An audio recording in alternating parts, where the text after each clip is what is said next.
welcome in to Your Health. And we have with us this marvelous person from Baptist South, Jamie Myrick. And Jamie, you have just filled us with a wealth of knowledge over the last few weeks, because this is Heart Month. So we really, really want our audience to be up to date on everything. We had talked about some of the symptoms for heart attack. We talked a little bit about the difference in men and women and their symptoms. We haven't talked about stroke, and there are some very definite symptoms for that as well. Would you help elucidate, let us know what's going on with that? Absolutely. Stroke is also a big thing that we see a lot of at Baptist, because we are a certified stroke center. And some of the things that you want to be aware of, and you can think B fast. And you think B is for balance. If you are with someone or yourself and your balance all of a sudden becomes off, your eyes, if you can't focus on something or they're deviated to one side. Face, if you have drooping in your face or drooping your eyes or anything like that, you just look at someone's face and you can see if there's an obvious droop. Arms, if you hold your arms out and you can't keep one of them up, that's one thing to look for. Speech, if their words are slurred or if they're talking to you and they know that they're making sense, but the words that are coming out of their mouths are not making sense. And you also want to think T for time, because the longer you wait to get an intervention, the more brain that's lost. Just like with your heart muscle, you don't want to wait that long. It's called a golden hour, isn't it? It is a golden hour. We want you from door, if we are going to administer a life-saving drug to break up a clot, it is under 1 hour. You know, another thing, and I would never even think of doing this, but a lot of people do, you don't drive yourself. No, absolutely not. With any of, but some, I mean, there are people who do. No. Go ahead, you know, call the ambulance. Get somebody to drive. We're very fortunate in Montgomery to have a very, very good paramedic with the 211 system here. If you call those guys out, then not only are they fast, they're good.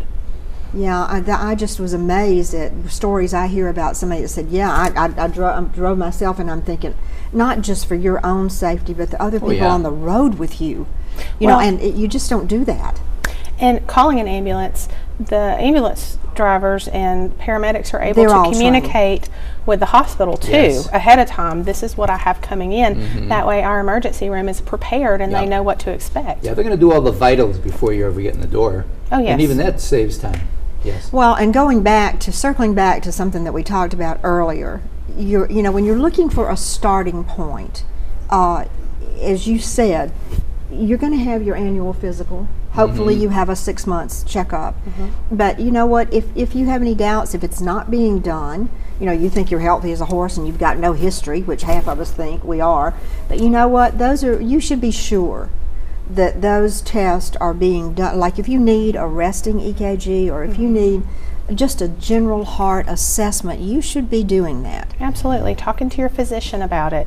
And is there any particular age at which we need to be even more concerned about the heart? Well, as we age, our arteries can harden.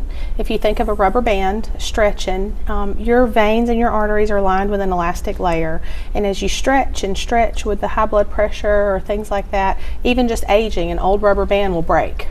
And that is, your heart is full of those rubber bands, as are your brain, and at any time pressure on those could cause one to pop. High blood pressure, does your blood pressure tend to increase as you age? Well, that depends on the individual. Okay. But that is one of the risk factors that we consider that's a modifiable risk factor. There's some things you can't change. There's some things, your genetics, your age, your gender, and your race, those are things you can't change. Right. If your daddy had a heart attack and your dad had high blood pressure, or your mom, chances are you might as well. But modifiable risk factors, your diet, your exercise, controlling your blood pressure, taking your medicines like you're supposed to. A lot of people don't realize that you're supposed to take, if it says twice a day, they put those medicines together. So if you have any questions about how to take your medicines, be sure to talk to your nurses, talk to your pharmacists, talk to anybody that can help you set up your MediPlanner. Other things that we can control, things that we can change, is the amount of fat that we take in, the foods that we choose, the portions that we eat. Exercise, always talk to your doctor before starting an exercise program. You know what we're going to do? I think next week we'll talk a little bit more, and we will move into specifics on risk factors to be aware of and something that we can do about that to minimize those risk factors, and particularly as we get older. So this will be an exciting time next week when we talk about that too. And Jamie, thank you so much for coming, and all of our audience will benefit from what you have to say. Thank you very much. And we will be right back.